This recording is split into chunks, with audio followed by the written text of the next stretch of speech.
Hey, we're live. Hi. We did it. You know, I, Whoa. I could be professional about this and be like, "Hello, welcome to Story Mode." But instead, I'm just like, you know what? Hi, guys. We made it. We're alive.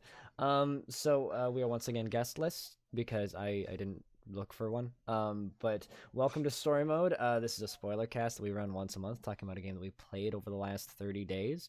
And let me just really quick do introductions. Just a reminder, this is, as I said a couple times, a spoiler cast. So if you haven't played the game and you're not okay with spoilers, just say so. But it's a tiny game that generally very few people have played, so that's not usually a huge concern. Anyways, let's just start off with introductions. Lewis, how are you doing today? I'm doing good. So, yes, hi, I am Lewis, also known as LRFLEW. I am terrible at these introductions. And I your don't know. Is there anything else I should say about myself? your camera's stuttering still slightly, but that's okay. We'll live. And Jacob, aka the Thyeggman, how are you doing today, sir? Well, you already stole everything that I was going to say, so that's my name. Uh, I went to my company holiday party yesterday, and I was the DD, so I didn't get to drink very much, which was a little bit sad, but that was a fun time. Eh. I mean, you're the one with all the stories now, right? The after hours stories, sure. Yeah, you're the one that gets to like talk smack about your coworkers for the rest of the year. And if you're on this channel, you probably know who I am. My name's Greg. The internet calls me blind. This is my show.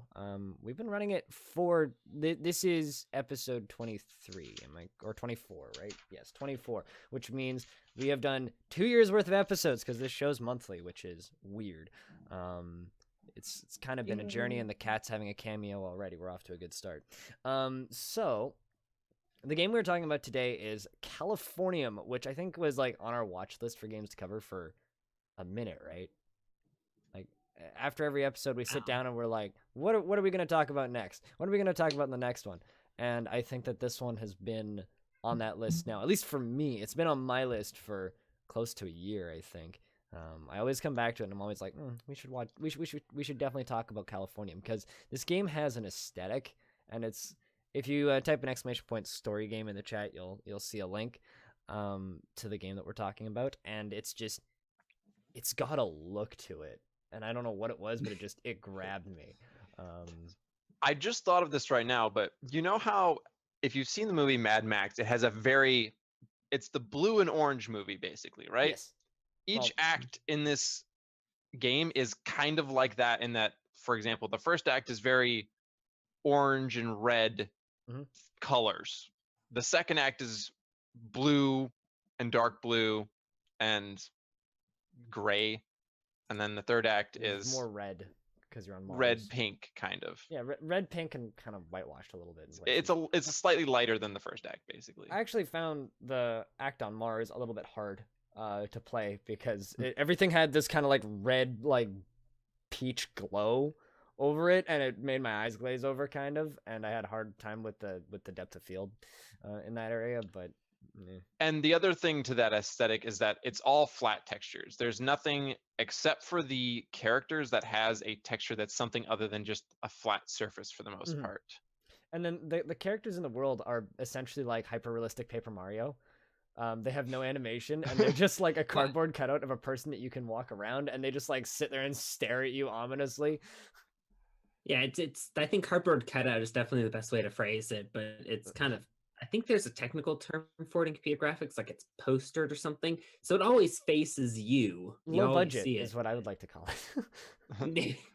It kind of threw me off at first, and I thought that it just stuck out too dramatically from the rest of the aesthetic, and I didn't really like it. But I've thought of a reason, which I don't think is necessarily a good reason, but one reason that I would choose to make the characters like that, and it has to deal with the main mechanic in the game.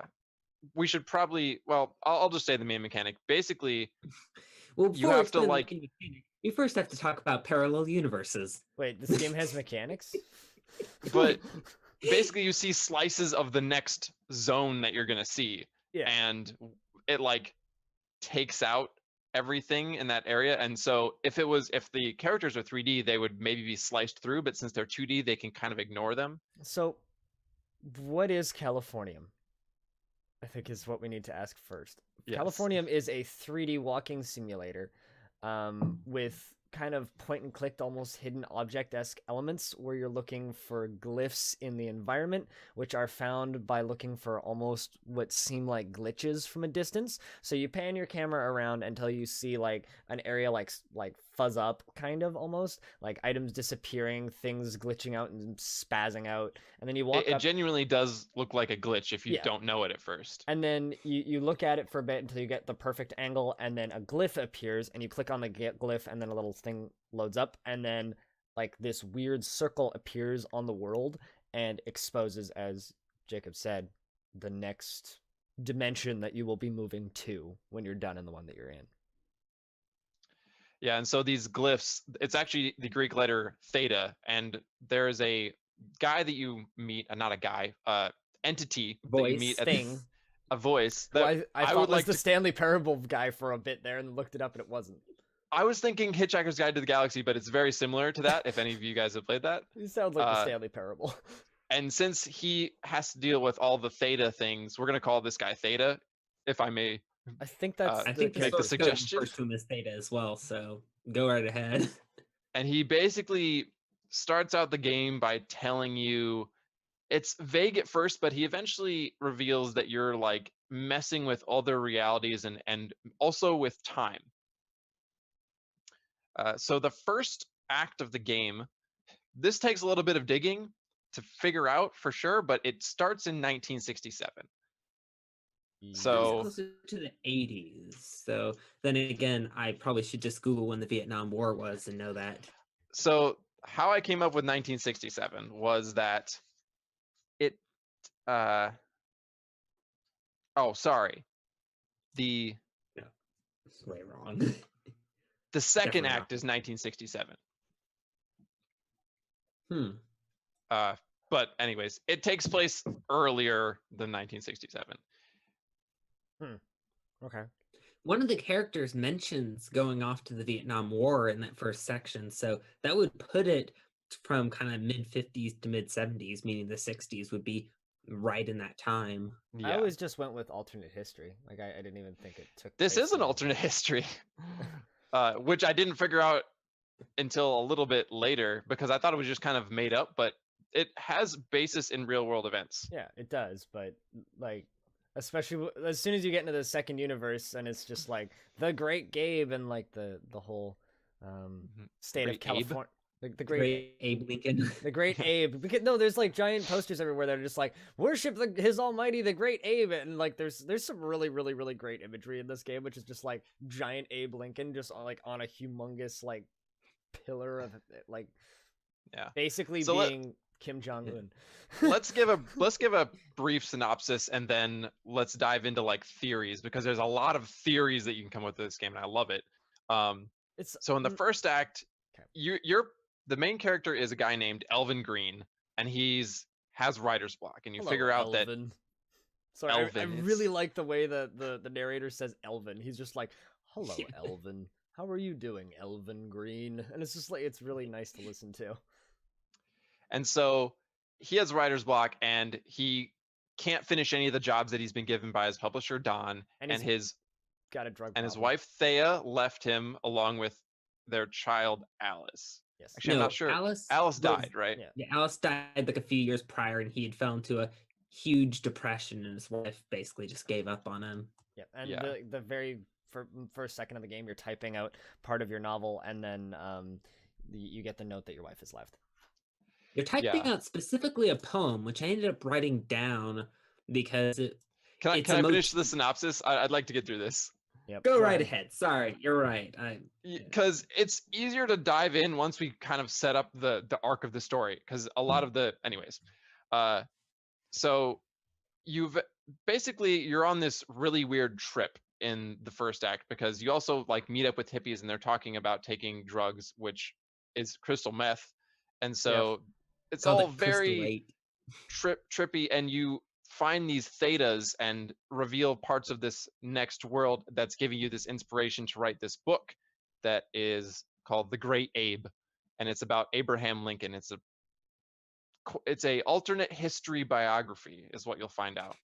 Yeah. In the second act, you're in this world where you're a patriot writer for this very insular nation of California, which is its own country now, because this is an alternate history. Called California. Insular and very kind of fascist. Yeah, and nation. it's fascist, and they're constantly surveilling all the citizens, and you figure out that Thea is going against the institution, and she is basically considered a terrorist, and the assumption is that Let's she's be going to be clear.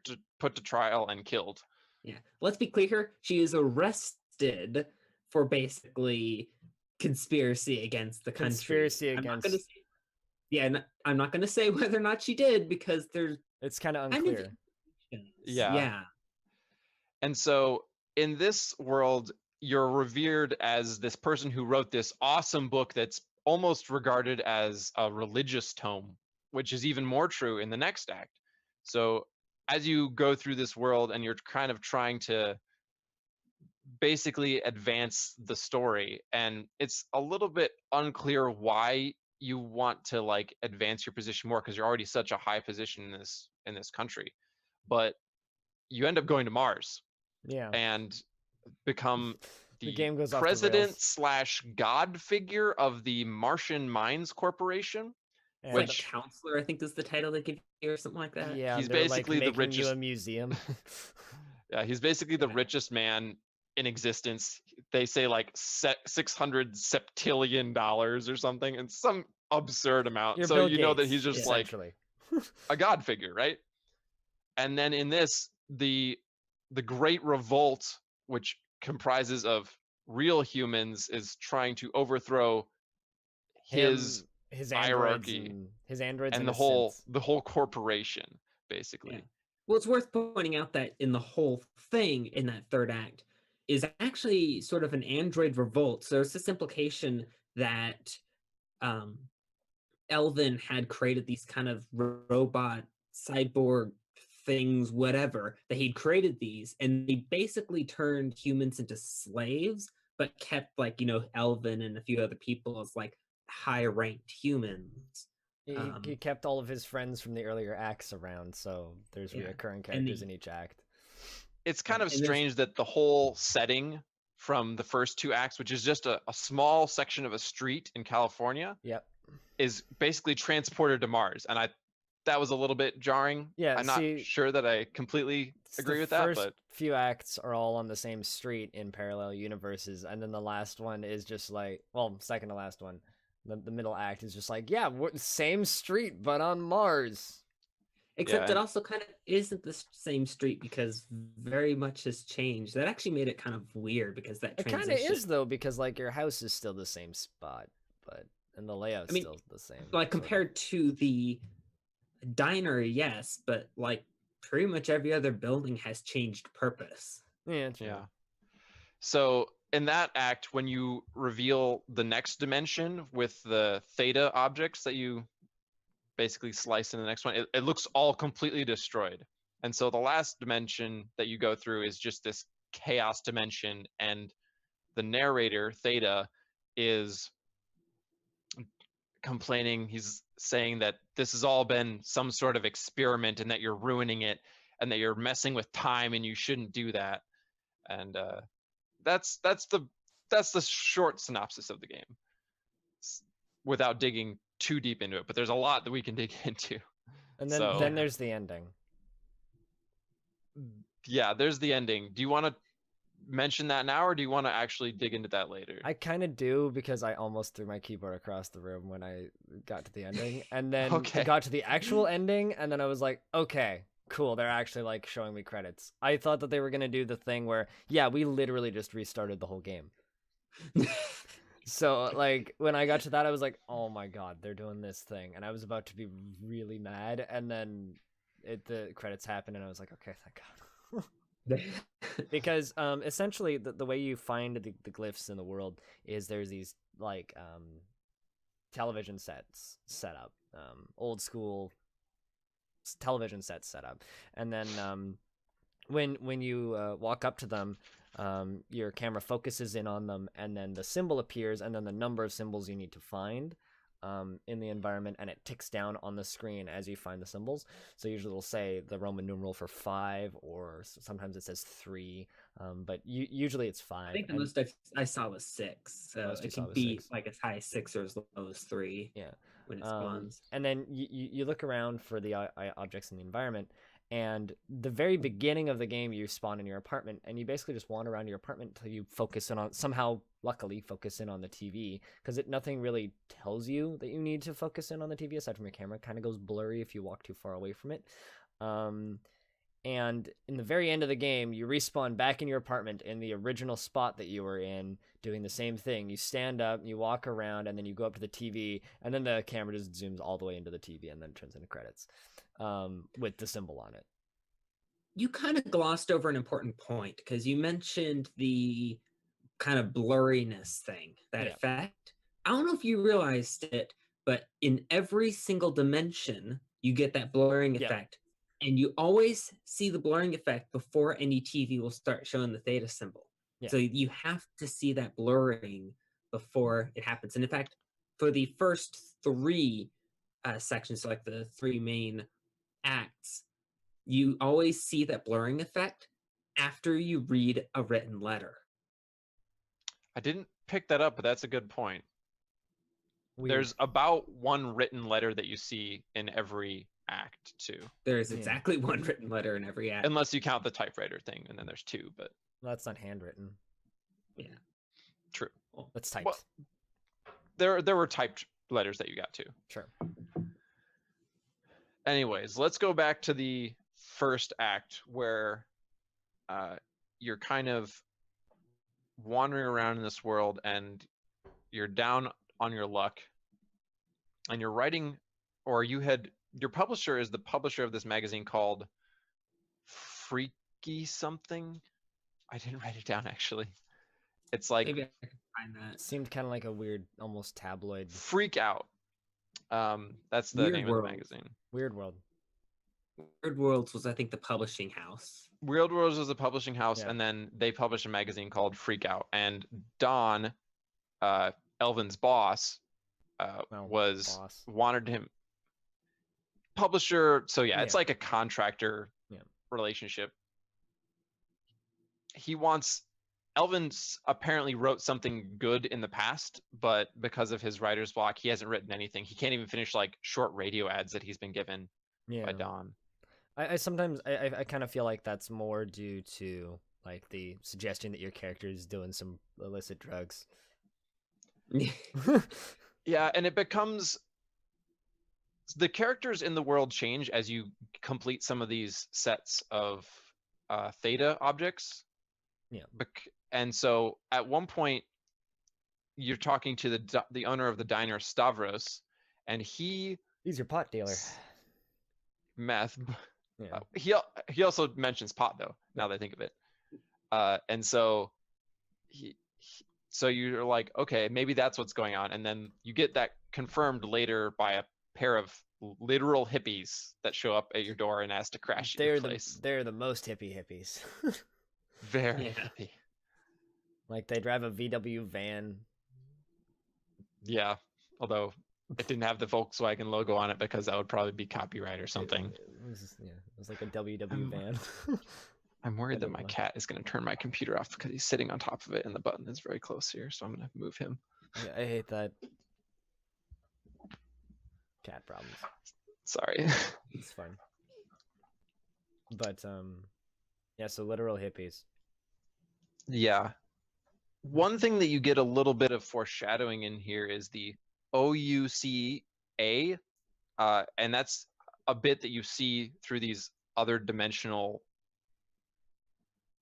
I don't know what to call it. The other dimensional like circle globe things that you reveal. Tears, shreds, portals, bubbles. I like bubbles. Bubbles. Sure, works. bubbles. The other dimensional bubbles, and you see the OUCA, or they actually pronounce it later as UCA police, and you're kind of left to guess at what that might be. And you see this consistently, so you know that it's like a pervading entity within this next dimension.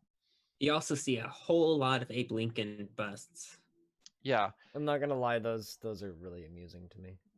especially Yeah. posters. So, do you guys? Well, maybe that's a topic for the next section.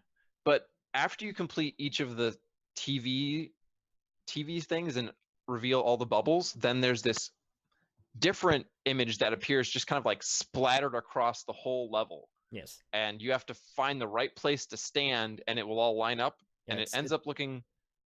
It's Yeah, like it ends up looking like a perspective. circle. Sorry. Triangle thing. It looks like a giant circle with a triangle around it with little circles in each corner. Yeah. But And once you find that, it will unlock the next dimension, and Yeah. you skip forward in time. that's how do I explain this? That's how you end chapter. Yep. So wait, what about the symbol? Because you said I don't know if you guys, and then I interrupted you because I'm dumb. I don't know. I don't think I said anything about that. Okay. Okay. Okay. Mm. But the next one we find, this is the 1967 dimension, which takes place in the Republic of California, its own entity. That's my as a favorite nation. area, honestly. I really like that area. That area is cool. I agree. I think that It is. was interesting, very intriguing. I think it's because it has so many connections, both forwards and backwards, to the previous and next zones. So in this zone, you find out that the UCA, OUCA, police are the Office of Un-Californian Activities. And they're basically, it's They're basically like Brave, no, is it Brave uh, New World? That's not right. It's not Brave New World. I was gonna say they're like the Nazi police. 1982. 1982, that's the one I'm thinking of. So Big Brother, they're watching everything you do. Military they have posters. police. Yeah, they have posters out everywhere that say things like patriotism means no questions. Yeah. You don't screw with them. If you're doing anything that's against the Californian Republic, then you're in trouble. If you want to call it a republic. Military In fact, there's sort of a dictatorship. really almost ominous hint to that, as we mentioned before, in this universe, your wife or ex-wife is arrested for un-Californian activities. Yes.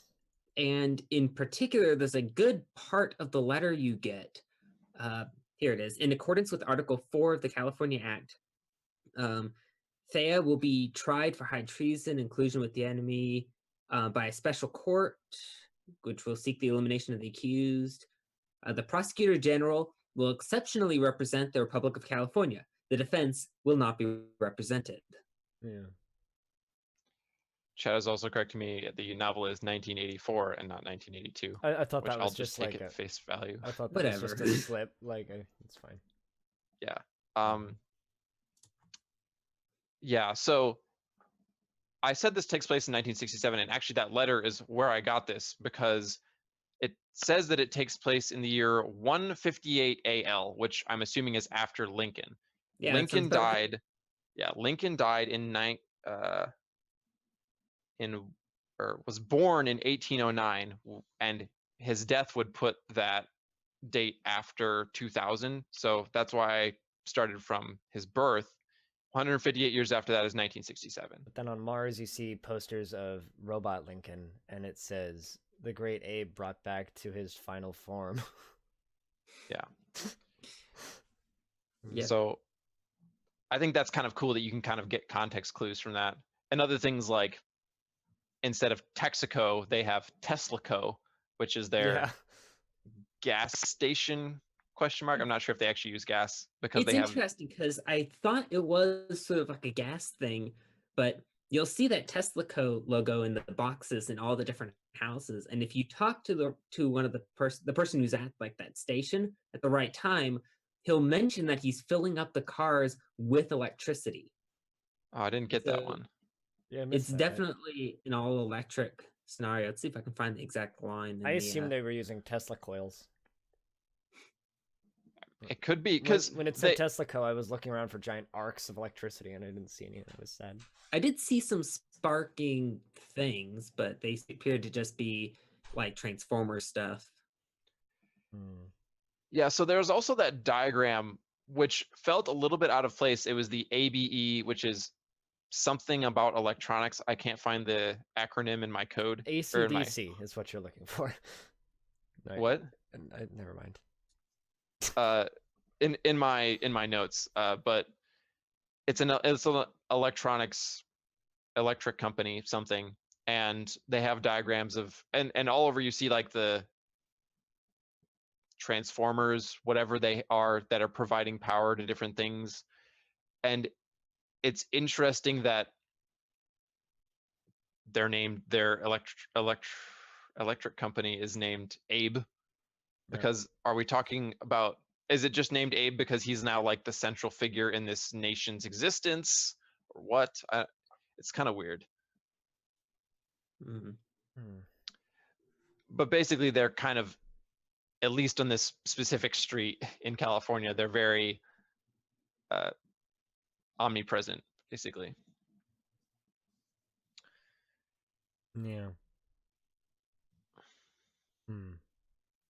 I don't know. I think you managed to pull a heck of a lot more out of the game than I did. And I feel kind of not crappy about that, but you're making me feel like I missed things. How's that? I mean, there's a lot of missable things in this game. Like, you know, it's really hard to get literally 100% of all the audio just because. I mean, a lot of it's timed and sequence breaks. And I think there's a little bit of randomness of which lines they'll give you, and it's really easy to accidentally skip lines too. Because there was a number of times when I'd be talking to someone or like listening to their dialogue. Because the way you talk to people is you just walk up to a character and they start talking to you, and then if you like move away at all, they stop talking, and then when you go back, they start talking on a different line, and you're like, God damn it! Yeah, if you keep walking back and forth, they'll randomly replay that line, but it's a whole lot of luck involved. Yeah. I'll get into why I kind of ended up digging so deep, because I found something really cool at the end of the game, but it kind of opened up the game as a bigger commentary, I think. For me, there's a lot here, and I think that most people who play it are gonna miss it all. The reason I got as much out of the game as I did is because afterwards I went and read on Wikipedia for about 30 minutes trying to figure out what the hell the game was about. And in general, I think I got it. I think I do, especially with the help from what Lewis is going to talk about when we talk about how he actually pulled audio files out of the game. I have a question. Yeah. Were the order of the TVs, I mean, Lewis, you should know this because you played through it twice, but were the order of the TVs locked in? So did you always have to do them in the same order? No, they're actually fairly out of order. Like, as I played it twice and I was able to do it in slightly different orders, but there are some things that are locked because you can't get to certain areas because there'll be characters or objects blocking your way. I have an example of that too. What? Some of certain ones are like you have to do them in one specific order, and then there's other ones where you can just kind of go and get the different one, and then some of them appear and disappear and characters move. So like the very first act, they're pretty locked, but the second act you could kind of just go anywhere right away. However, you can't get into the area where the courtroom is to get up to the top floor up the elevator until later, although I managed to miss the one in my apartment in that act. So I did everything in that act and then was like wandering around going, what did I miss? And then I went back into my apartment and did the TVs there, and then went all the way back to the top of the elevator and then ended the act. Yeah. The pretty much the third act I think is the most open, because other than like I think one exception, you can do all but the very last one in any order. Yeah. The reason I brought that up is because the very first TV that I did in Act 2 revealed the enormous drill, which I thought was so cool. Yeah. That in the third act you see is a drill that they're using to mine on Mars. To describe a little bit what I mean, when you get to the Mars act, you're in this enormous dome, and just outside the dome you see this enormous drill. It's a fully modeled working drill, and it looks so cool. Yeah. It's probably completely impractical because it's literally just conical drill, but it looks cool. It's And like, then have you beneath ever seen the Underminers from the end of The Incredibles 1? It's like that thing that they come out of the ground on, just like that, this giant like mold drill, or like that one dude from Atlantis, the mole guy. If you ever saw Yeah. that movie, it's basically that thing on an arm.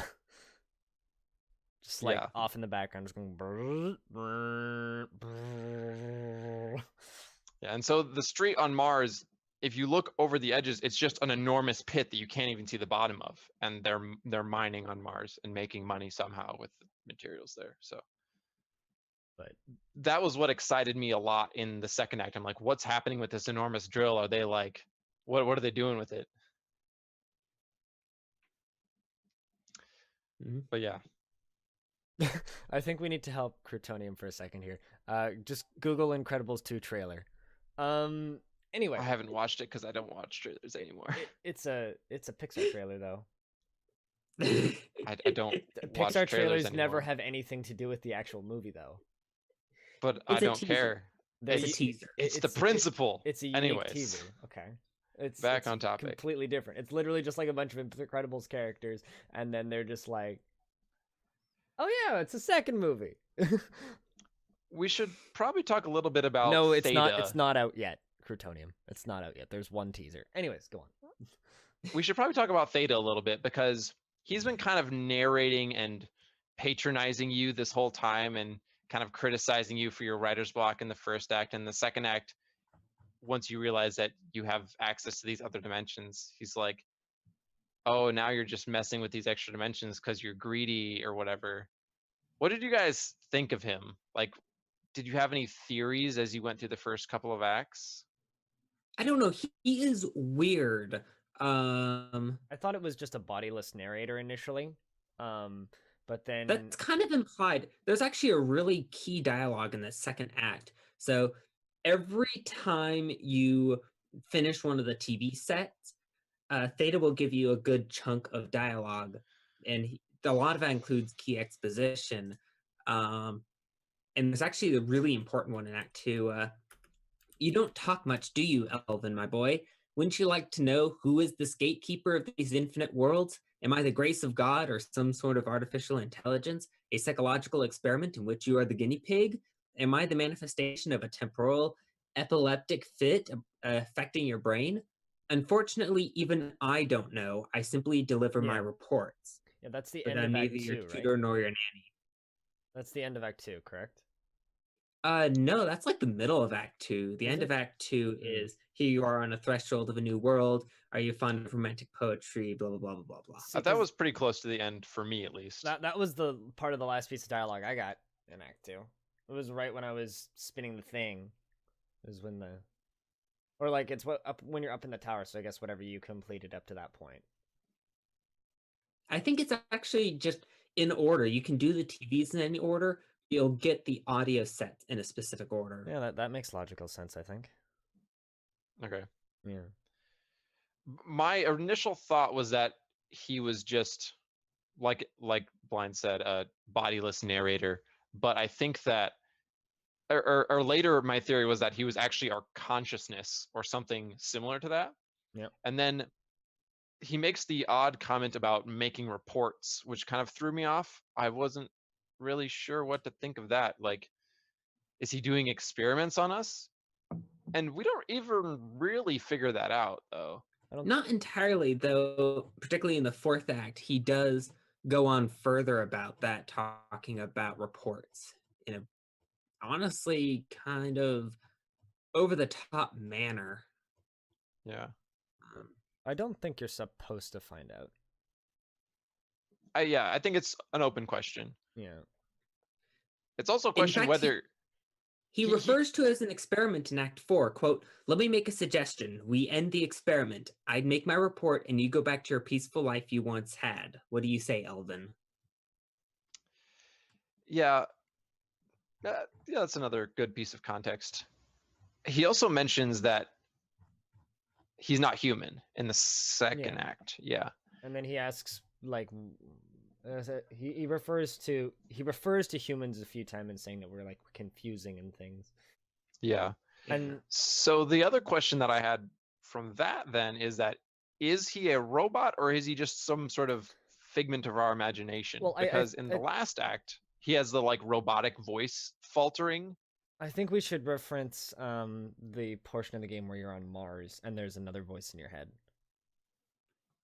Yes, That's Alice's something we voice. haven't talked about at all. So when you're on Mars, there's a second voice in your head, which is like your computer AI assistant named Alice. And I actually really liked her voice. I don't know why. It was like this kind of very light British accent, but like at the same time kind of adorable and almost a little bit high pitched. Just really pleasant to listen to voice. And she mixed really nicely with the with Theta. And she's just kind of decrypting whenever Theta interferes or says something. Her voice kicks in. She says anomaly detected, essentially, and just saying like something is trying to get in. Yeah, she's basically your personal AI. Yeah. And her name is actually a acronym as well for the altruistic intelligent coding entity. And then as I didn't figure that one out. I just know that Alice is the name of the daughter you lost in the first act. Yeah. I'm sure that's got something to do with it, but and then as you as you are opening up bubbles, every single time you open up a bubble, or finish an area where you're opening up bubbles, she talks about how more anomalies detected, and then eventually she gains consciousness, and then Theta kills her. He deletes her. I didn't think it was Theta. It was Thea or the Rebellion, right? Because she said that they were unplugging her. Okay. When they infiltrated, right? Yeah. Yeah. In fact, Alice says, "Dad, a simule is disconnecting me," and so simule, I think, is. I'm not sure if that's like the android stuff because it starts getting really confusing in this act. Yeah, that act muddled with my brain a lot. So I think that there was a distinction. There's full robots, which look like robots. They're made of metal, whatever. And then the simules are augmentations on humans, and they're actually distinct from humans. They call humans bio-H's in the last act, presumably referring to biological humans. Which is weirdly close to things that Stout says.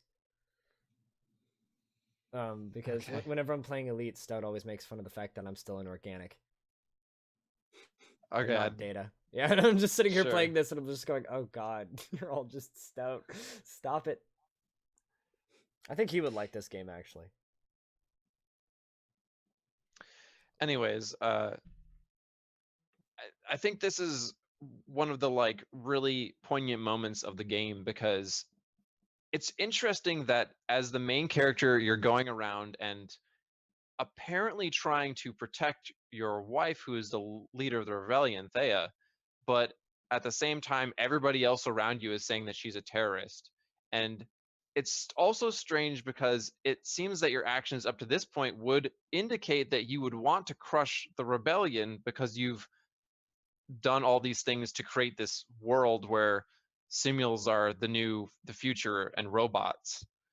So I couldn't really figure out what all that was about.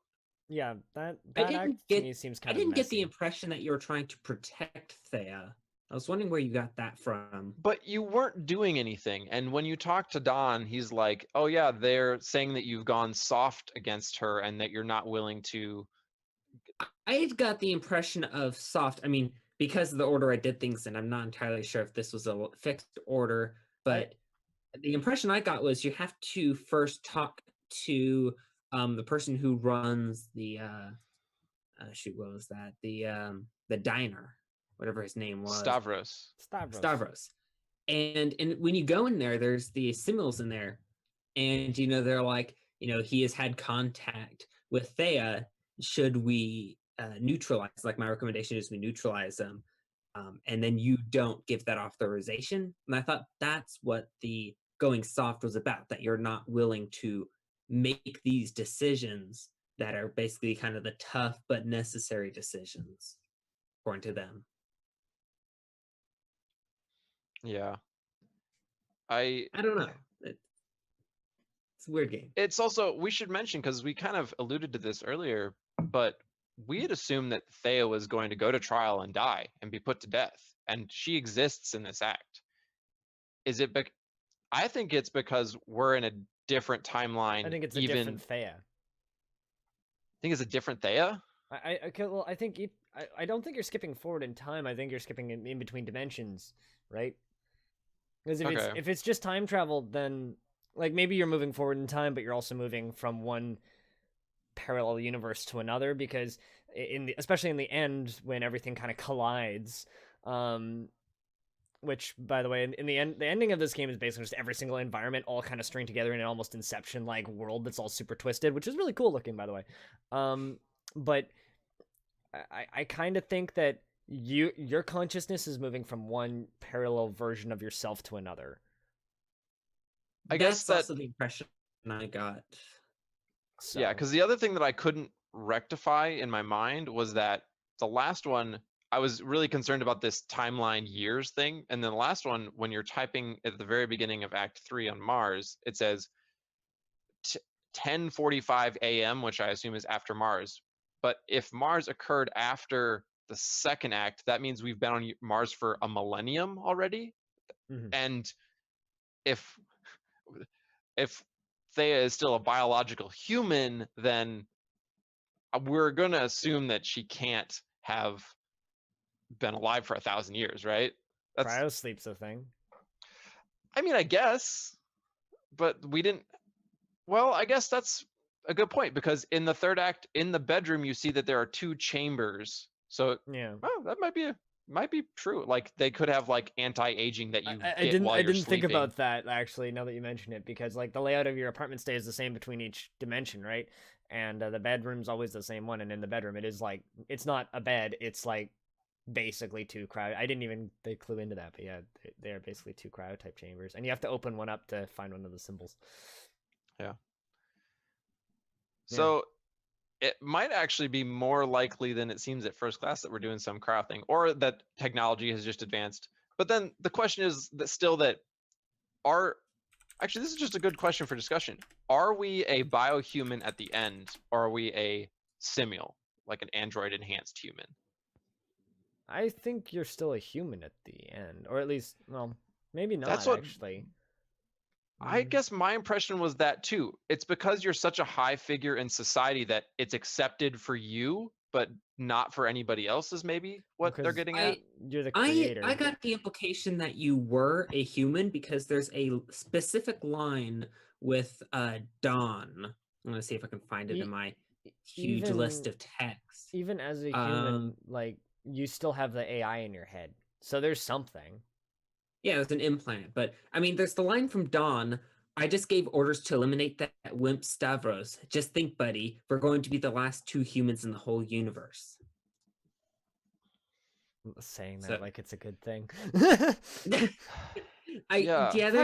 some implication that Dawn's a bit not all there in this dimension, but honestly, I'm gonna go out on a limb here and say that none of the characters are all there in any dimension.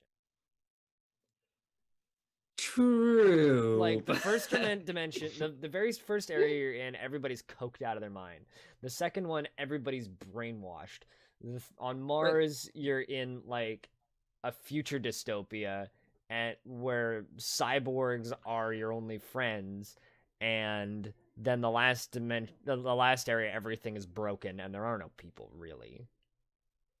Yeah, the last piece of evidence that I'll give that I'm not sure what I believe yet, but that against you being a human is that in the beginning of the Act 3, you're typing your manifesto and you're talking about this great being that you created and that how humans are now enslaved.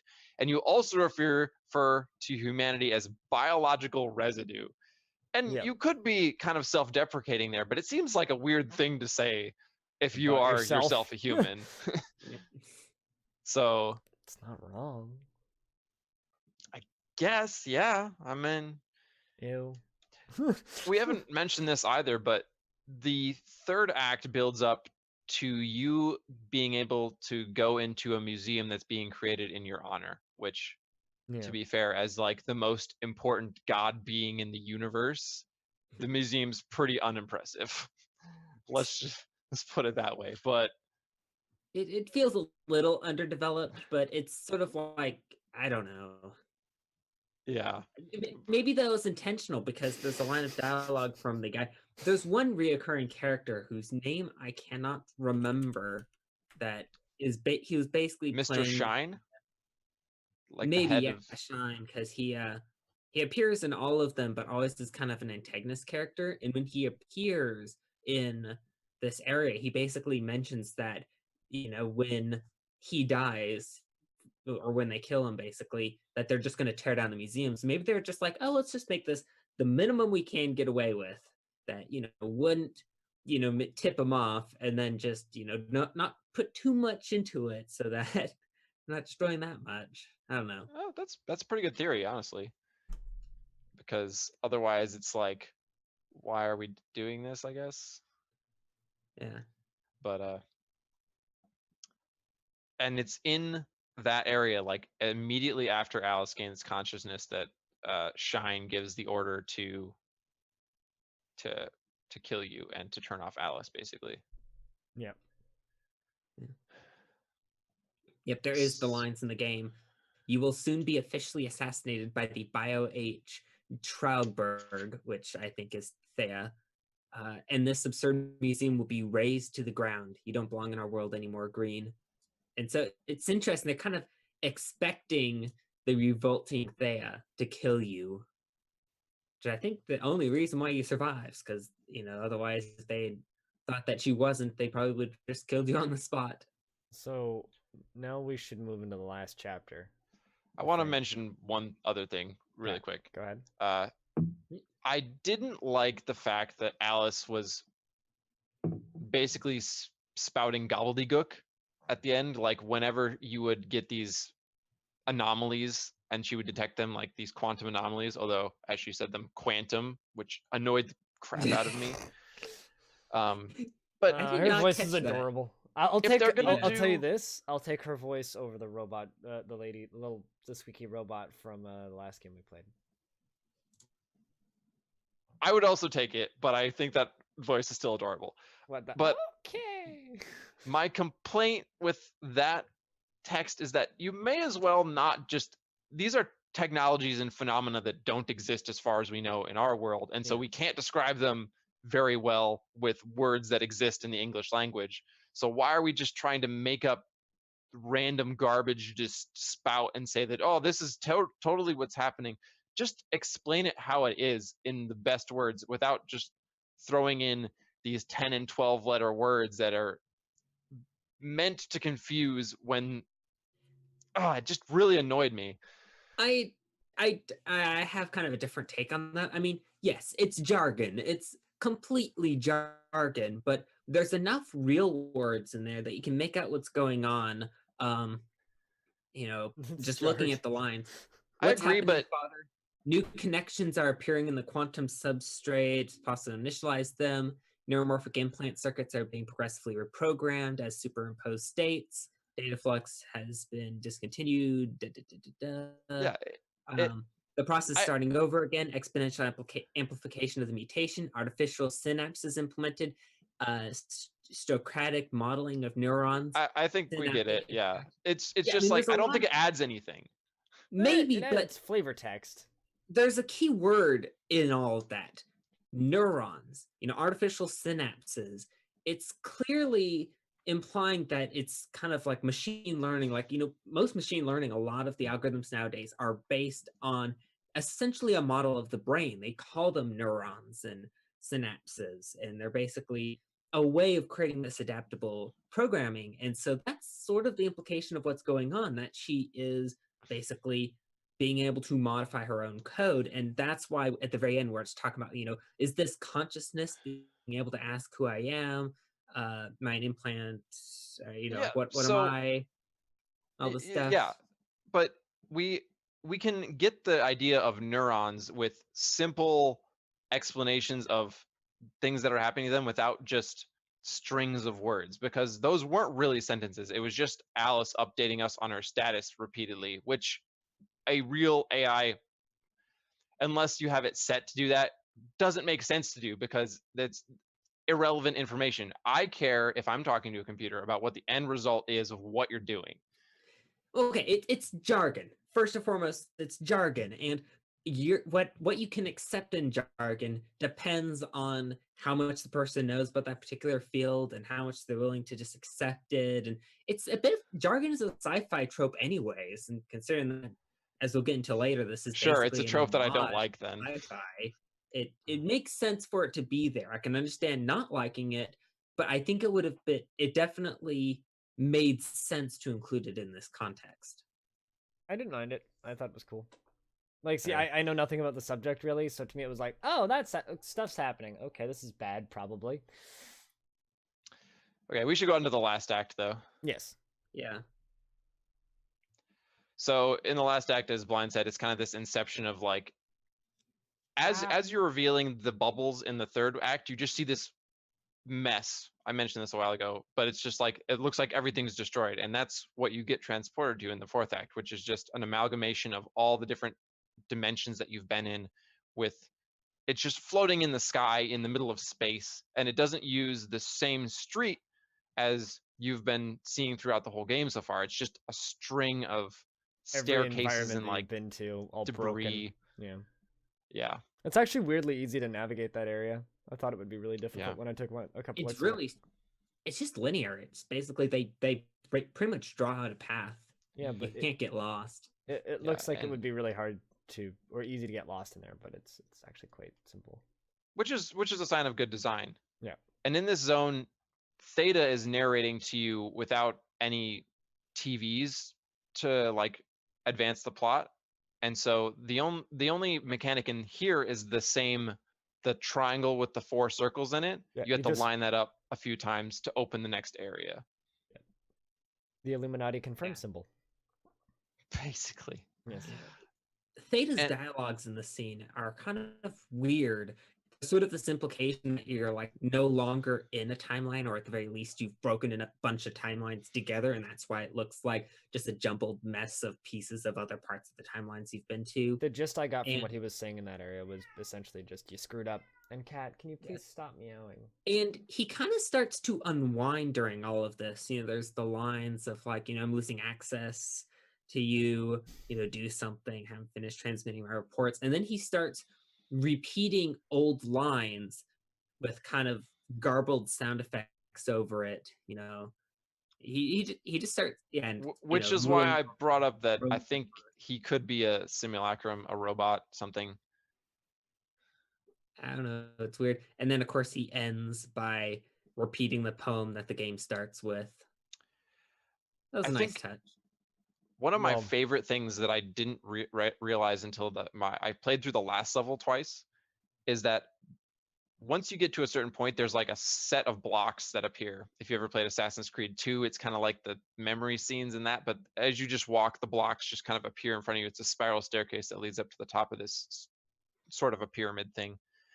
And if you walk without running, so without pressing your shift key or whatever you have it mapped to, in the middle of the staircase, the stairs approximately appear in front of you at the same beat as the music, which I think was a really cool thing in the game. The music in that kind of last part of this act is amazing because, you know, looking through the audio files, there's 4 variations, and each time it builds up the instruments, they add a choir and they start singing louder, and it builds up beautifully. Can I mention the sound design in this game a little bit? Because I love and I hate it. No. The voice acting is middling, so sometimes it's really good and sometimes it's really bad. Theta's excellent, and so's Alice. I like Dawn for the most part. Dawn was pretty good, yeah. Stavros was okay, if albeit kind of faking an accent. It was a pretty decent. He was an all right fake Italian drug dealer who runs a diner. So Stavros? I thought he was supposed to be Russian. Was he supposed to be Russian? He sounded very Italian. There's one part where he basically says a Russian word, I believe. According to the subtitles, it was in Russian text. I didn't have subtitles turned on because they annoyed me, so he sounded Italian to me. But anyways, so maybe he wasn't very good, or he was really good. I don't know. And then the hippies weren't particularly good. No, They were just kind of your standard, hey man, like what, how you doing? And then like some of the agents were all kind of mixed. I'm not sure about Shine. I'm kind of not. Yeah. I haven't decided whether or not I liked him. The robots on Mars were kind of mixed. And anyways, what I wanted to say is I think all of the music in this game is very good.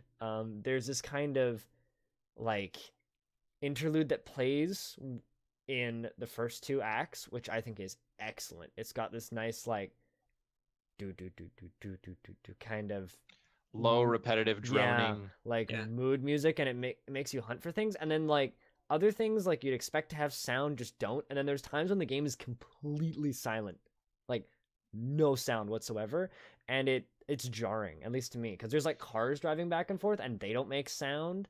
And I kind of wish that there was just more audio in the game in general, even if it was something as simple as footprints. I think the cars were at least supposed to make sounds, because looking through the game files, there's a whole bunch of files that are basically named like car sound, and they were completely silent in my game the entire time. Yeah, same. Yeah. So then again, there's very good chances unused audio, because there's a whole folder that's basically debug audios, and it's basically developers. I think he said a few French words for a couple of line clips, and another parts he was just drumming on his desk.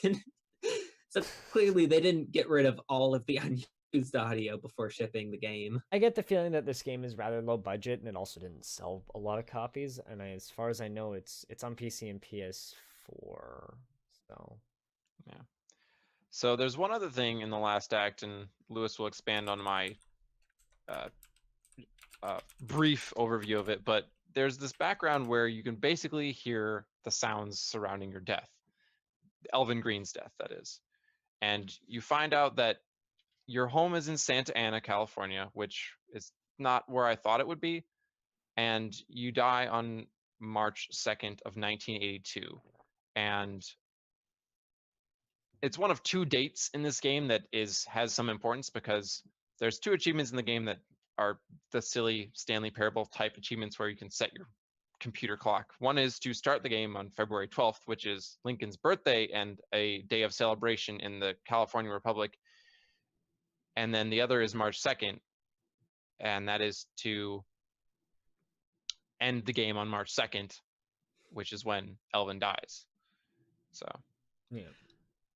Okay, I definitely need to clarify this, because you were right and wrong in a very key place. So yeah, I figured this out through Wikipedia before you told me, and then you told me, and I was like, wait, is it related to this thing or that thing? And then you were like, oh, it's this thing, and I was like, oh, okay. I actually had a really hard time hearing the audio for this in the game. I could have just turned off the music and replayed it, but I decided I wanted to take the much less lazy route of finding a tool to extract all the audio files in the game, which I did. And I listened to each clip and actually wrote down the transcript. And there's a key part that you missed out on this. So there's a whole thing, you get the audio of them calling out an ambulance because they found him unconscious in his home, talking about all this stuff, mentions the line, it has sustained a cerebral vascular accident, possibly ischemic, which basically means he had a stroke. And then while in the hospital, he has a second attack, and this one leaves him in a vegetative state. They take him off life support and he dies. But there's an important line in here where, it's like the doctor or someone recording the information. Patient's name is Philip Kendrick Dick, not the main character. And I thought maybe he was hallucinating his name wrong or something like that. And then I went to Wikipedia, and the very second line of the Wikipedia article, Californium was developed as a tribute to the science fiction author Philip K. Dick on his 30th anniversary of his death. So it was an homage to this famous science fiction author who you might know for having written the book Android's Dream of Electric Sheep. Yeah, was one of them, which was adapted into Blade Runner. So this is all an homage to his writing style. So like a lot of kind of sci-fi elements were to that. But the hospital audio is actually in reference to Philip Dick's death, not. This frustrates me slightly because I wrote down, I don't know where it was, somewhere. I think I was on Wikipedia or something. I was like, tribute to Philip K. Dick, question mark? And I never, that was like the one thing that I didn't look up and try to figure out. But yeah, that makes complete sense now, I guess. I spent like an hour and a half extracting all this audio just to realize that the second line of the Wikipedia article explains it perfectly. I guess that's one area then where the audio falls a little bit short, because in that it's a very background music noise and it's not subtitled, and sometimes Theta is talking over it. And I was really trying to listen in, but I couldn't get that bit, at least. Yeah, the audio mix was a bit messed up. There are times where voices were way too quiet under the music, and this was particularly one of those times. And yeah, if you actually look at the subtitles page, they have entries for all of the background hospital noise, but the subtitles were all set to just the word hospital, and it was never actually implemented. So it was a mix. And yeah, I had a few technical issues with this game, just with like things like the subtitles didn't always match up with the audio. FOV was way too low. Weird Although reasons. I feel like I always complain about that with these games.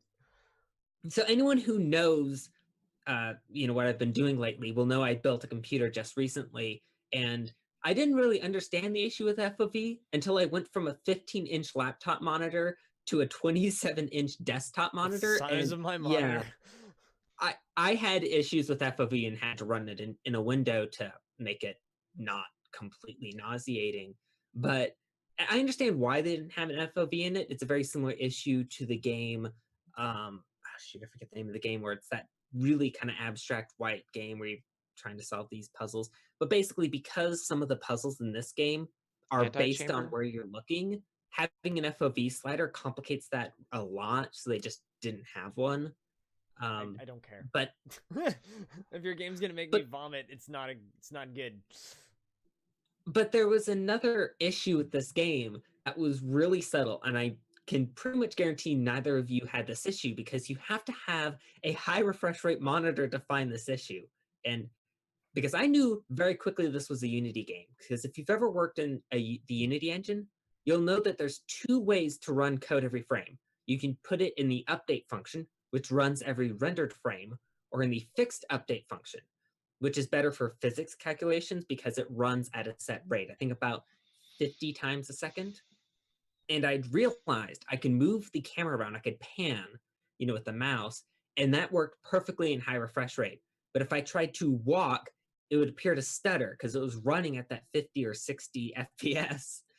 And so it ended up creating a really kind of jarring experience trying to play the game. It was weird. You want to get a laugh? Go back and play 50 or 30 Flights of Loving, because that game, your refresh rate is tied to your physics.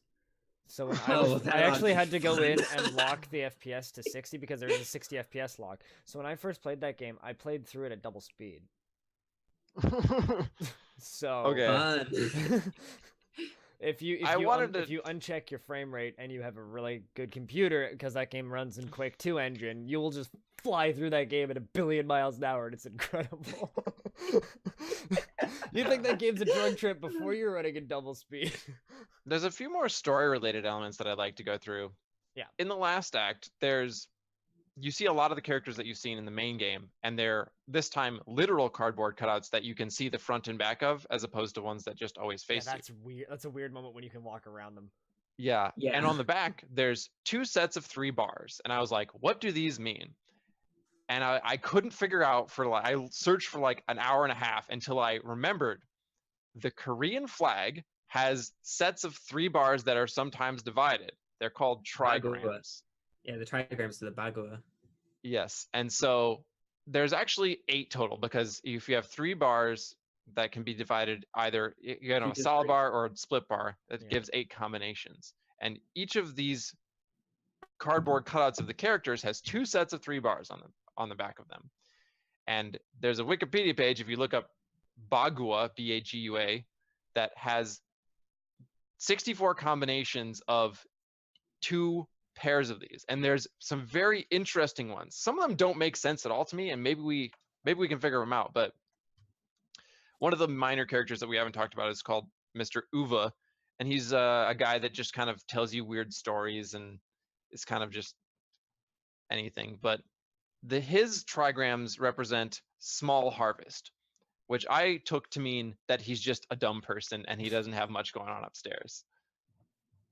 Although we have other things that are more directly applicable, like for the hippie dude in the first act, his trigram means stripping. And I was like, oh, one with nature, he's wandering around in the woods naked, right? That makes sense. But then like some of the other ones, there's like the Chancellor alien, his is adorning. Don's is abounding. And I was like, oh, he's definitely like the greedy character who wants to rule everything, and he eventually takes control from that. We can discuss some of these other ones, but like Stavros is deliverance. What do you think deliverance means with respect to Stavros? Delivers your drugs to you. Yeah, maybe. I don't know. I actually got really confused, and when I tried to do it, I was looking up a little bit higher on the page because apparently there are personalities associated with the trigrams. So I tried to figure out what that pair of personality traits would mean, and half of them made no sense, and some of them were like, but no. That's where I started first too, because I was like, oh, here's the 8 trigrams. I'll just combine them, and then you get things like thunder fire, mountain water. Well, no, a little bit further down, they have personality traits associated to the 8. Yeah, philosophy, holy merrymaker, leadership, emperor, pilgrim, hero, emotion. Yeah, and then you get things combined like philosophy leader and warrior hero emotion, I think was one of them. So yeah, it didn't make any sense, and so I kind of gave up at that Sounds point. like something's lost in translation there. Yeah, so further down they do have the 2 trigram combinations, and I just thought that was really interesting. Although it frustrated me slightly that there are 2 that were the same, and I double checked and I confirmed that they are the same. There's a guy named Montgomery who's one of the attendants at the not gas station. Okay. His word is sprouting, but also there's a robot who has the trigram for sprouting. Interesting. And that annoys me because sprouting makes me think of nature, and the robot's like the exact opposite. So I don't know. Maybe it's because it's growing at us. And some of them I was like, I really something? don't know. Like Mr. Shines was already fording. I don't know. Neither do I. Or like, what were the other important characters that ended up having people at the end? There was like Madame Reagan, who's your landlady. Hers is innocence. I don't really know what that. I just thought this was all very interesting. Yeah, it's interesting. It seems kind of random. Yeah. I was hoping it would be less random. Yeah. Yeah. But it did feel random to me too, so I don't know. I'm glad that it got me to look deeper into it though, because I'm like, I'm sure I've seen this pattern of lines before, and Korean flag ended up being where I had seen it before. Yeah. But then there's some more history that deals with the alternate history, and especially the second act. They have their own country, California, and they celebrate the day February 12th, and that's because that's Lincoln's birthday. Yeah. But also there's the interesting part is that there's the Bear Flag Revolt in California's history, which happened in 1846, which was where 100 or 200 men basically said that they weren't part of the Union at that point. They were still a territory, I think that's right. About right. And so they made their own country, and they're like, we're our own thing. We're going to be apart from this nation that's coming together. We're going to not even be part of the California territory. And it only lasted about 3 weeks, and they were overthrown. But the Bear Flag Rebellion is so named because they used a bear on their flag. And that bear actually still exists on the flag of California today. And the flag that they use in the game is actual California flag. It's not changed in any way. And so on the day that you what was it, 20th anniversary? So in the game, they say it's the 20th anniversary of the country. I forgot where I was going with this. Because that was the day that when you're typing at the beginning, it mentions 1866 because he's writing Abe Lincoln's biography. And 1866 is actually after Lincoln died, but he was writing about the 20th anniversary of the founding of this California Republic, which lines up exactly with the 20-year anniversary of the end of the Bear Flag Rebellion. So I thought that was really interesting. Okay, so what have we not covered here yet? We haven't covered the repeating nature of the ending. Yeah, we haven't really talked about those basically 2 ending scenes. I think I need to feed my cat. I can hear him pushing his bowl around. Yeah, so because we're an hour and 20 minutes in, so let's try and move towards the end here, I think. Okay. Yeah. Alrighty. Let's discuss those then briefly, though. So after you get to the end of the 4th act, there's basically you guys talk. I'm gonna feed the cat. I'll be back in a moment. Okay. There's basically 2 post-credit scenes. One is you basically see it's basically like a light at the end of the tunnel, but it's ends up as you walk towards it, you see it's your desk, and there's one final theta that you have to reveal the alternate dimension of. But the only thing that changes in the alternate dimension is that the desk that is being illuminated in this scene gets a typewriter on it. And that's about all. But I don't know. Do you have any idea of what that could mean, Lewis? I'm not sure. I think it's the same typewriter you see in the first act and the second ending scene. Yeah, and my idea was that like it's kind of in the context of the second ending scene, it's like he's kind of being unblocked and kind of resetting himself, and so he's, getting his mojo back and unblocking his writer's block, which is kind of strange, a way of thinking of it. But in the final scene, you just basically stand it from your typewriter, and then, as Blind described before, you go up to the TV and just kind of zoom into the static, and that's where the game ends. With the symbol on it. Yeah, it has the theta on it as well. Just like all the other TVs throughout the game have had.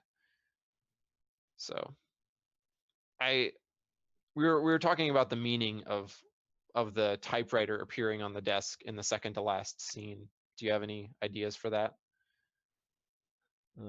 Honestly, I forgot that was in there. I think you're trying to finish your book. Finish his great work, or whatever he called it in the third act. I mean, no. I think the whole time he's trying to finish his book, which is, in my opinion, still a version of the first book that he's working on at the beginning. Because there's a lot of these science fiction stories that cover a novelist with writer's block, right? And usually throughout them, they're trying to work on it, kind of regardless of what is happening in the story. Like if you've ever played Alan Wake, throughout all of Alan Wake, in Alan Wake, he's already written the novel, and you're going around and you're collecting pages and recounting and realizing what you've written and realizing that you're actually in the story that you've written. And then I think this is kind of a similar thing where, yeah, you're traveling through dimensions and weird stuff's happening and it's probably just a big crazy drug trip, but you're still trying to finish your novel throughout all of it. Yeah. At least that's what I got. So that's why I think that typing. Given the nature of this game, you could probably come up with almost any explanation and have it be reasonable, honestly. Yep. Mm-hmm. Drugs, everything was real, everything was fake, it was a bad dream. He's stuck in a time loop, he's dead. He's 1,000 years old. Yep. He's been doing this for 1,000 years. What are you, Elvin Green? That's like, I think the biggest question. What is Elvin Green? I don't know. Should we do some final thoughts? Sure. I can start us off. I really enjoyed this game, and it's because of like this like super deep, like there's a surface level that is thought provoking, but as you start to like pick up on all these different context clues, especially like the Philip K. Dick context clue that I completely missed, there's so much in here that you could like cross analyze and cross reference with things in the real world, like the California and the Bear Flag Rebellion. That's so cool. And if you enjoy something that has that sort of depth, even if you've already listened to this podcast, like I think that you will get something from it that none of us have gotten from it, and I would highly recommend this game. I really enjoyed it. If I had criticisms about it, it would be the game feels buggy, and the actual finding of the objects in the world, there's little to no consistency as to what you're looking for. There's no pattern, there's no sound clues, there's nothing. So there was a couple times when I found myself essentially spinning in circle going, where on earth is this thing? And then looking down and going, oh, it's right there. And it was like just to my left, just off of my screen for the last 10 seconds while I was spinning in circles. And after I finished playing the game, I looked through Steam reviews, and there was somebody who commented on a guide for the game, which was, I spent an hour trying to find all the symbols in the first apartment area and then never finished the game. And it's like, yeah, I could totally see that happening, because there are times where one that really stuck out to me was I think in area 1, when you're by the gas station, you have to, or maybe it's in area 2, where you have to go into the gas station and then you have to make like all the gas pumps disappear and stuff, and then it's like underneath a toolbox to the left of the entrance. It took me like maybe 15 minutes to find that one. Just that one. Like that was the one that I had left in that area, and I was just like spinning around going, where is it? So I mean, like, this game feels like it's trying to be a puzzle game in a lot of respects. Like, there's some that I figured out game. There's a lot of ones where you have to stand in a specific spot and use hints of how things are disappearing, like how fast it's flashing or how things are disappearing to figure out where to stand. There's other ones where you need to like move your pointer over certain objects to make them all disappear. There's ones that seem to be like you face the other way and then quickly turn back to get it. There's a lot of ones that are timed. There's some that are flicker, and as they're flickering faster, you have to move like to the right spot, and then it flickers the fast, and then it disappears. Yeah, there's a lot of like, there's clearly puzzles. Each one of these has to have a rule for when it appears, but the game does a poor job of conveying that. Exactly. And a lot of them just feel random. Yeah, which is, I think, where most of the criticism for this game comes from, is like, I could definitely see the gameplay getting frustrating. And I did get frustrated during that one portion, but that was the only area that I really had trouble with. But after looking, especially, I read a Rock Paper Shotgun article where that was like their biggest criticism on the game. It's like, yeah, like there are portions of this game that are just bad, essentially. I wouldn't quite go that far, as I can't remember who wrote the article on Rock Paper Shotgun, but yeah, it's interesting. I would recommend it. Maybe not necessarily at full price if you're a little sketched out about it, although it wasn't on sale during the last Steam sale, which upset me. Yeah, so I noticed. It was, we all paid for this at full price, I think. At least I did. I got 10% off because of Humble Monthly. Yeah, so it's a $10 game for 2 hours and 25 minutes. And I enjoyed it. I would recommend it if you're into this type of thing, but it wouldn't be the first one I'd recommend if you're new to the genre. That would definitely be What Remains of Edith Finch. Yeah, I feel like I'm going to be the odd one out because I don't actually recommend this game. Like, yes, it's a good homage to Philip Dick. And yes, there are these issues, these kind of bugginess. Like, I definitely found the credits unwatchable. Whether or not there's this glitchy appearance was intentional, I think all of us experienced it, but pretty sure it was intentional. It made it so I couldn't actually read the credits. Same.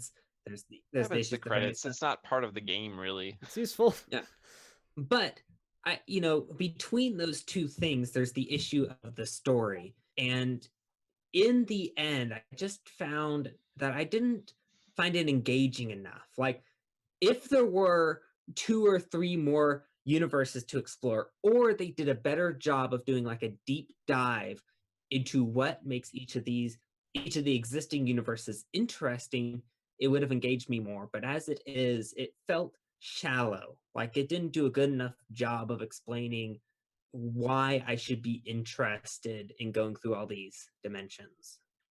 And so in the end, I found it just kind of lackluster. Yeah. I'll still keep my recommendation. I'll amend that you guys do have valid criticisms about the gameplay, which we didn't cover very much, but then again, this isn't a gameplay podcast, so yeah. Yeah, I think that it's an imperfect game. I think it fits its mostly positive rating on Steam. I enjoyed it. I'm glad that I played it. That aesthetic is cool. It just feels unfinished in a few places for me. That's it, pretty much. So, wow, that went long. Hour and 30 minutes. I would say that's long. What's about our average? 1.5. That's about our new okay. average. Yeah, we'll go with that. I wanted to discuss this game for this long because I liked it and I wanted to discuss it, so I'm glad. That you liked it. Yeah, it's nice when we play games that we have fun with versus games that we didn't have fun with. But yeah, I could think of one game like that. So we're gonna wrap up then. Yeah.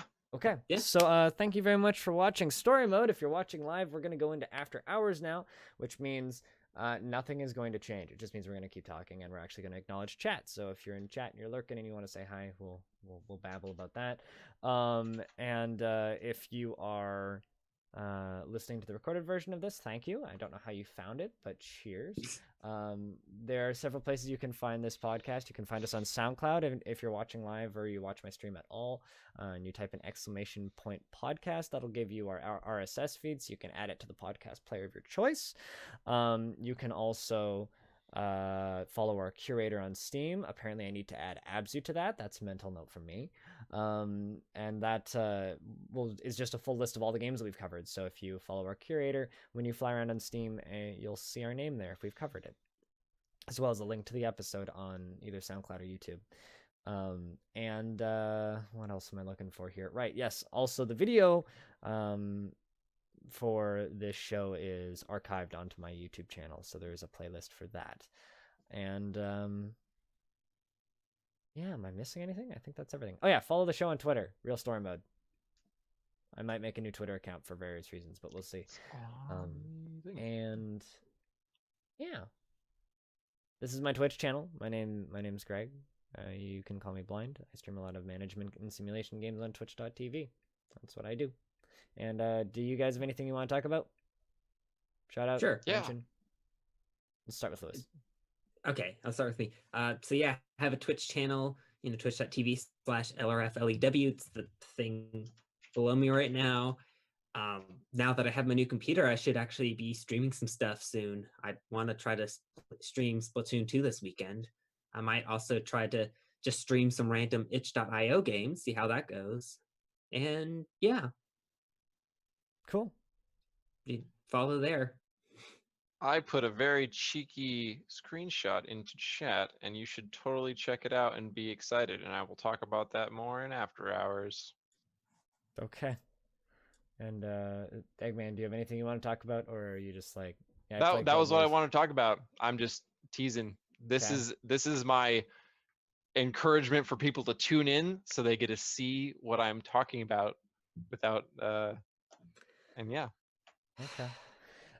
So I guess that's gonna play real well on the audio version. Anyways, thank you very much for watching Story Mode. We're gonna switch over to After Hours now, so the screen's gonna go blank for a little bit. And if you're just watching the audio version, thank you very much for watching. Goodbye.